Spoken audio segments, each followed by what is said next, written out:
empreses que es fan passar per sostenibles, multinacionals que es posen el logo lila el dia de la dona, greenwashing, pinkwashing i tots els washing que vulguis. Però es pot treballar amb valors? Crec que no està de més tenir un impacte social, ja que també pot beneficiar-te econòmicament i donar una bona reputació. Saps què és una cooperativa? Una forma d'organització econòmica alternativa que es basa en la solidaritat i en formes de distribució més horitzontals dels béns. T'agradaria formar una cooperativa?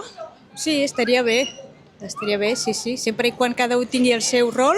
Yo soy artista, entonces entre artistas normalmente nos juntamos haciendo cooperativas. Sí, he pensat en fer-me part d'una cooperativa alimentària. Soc part d'associacions feministes. A la vegada sento que vull ser més responsable amb els meus hàbits de consum i per això sí que ho he pensat.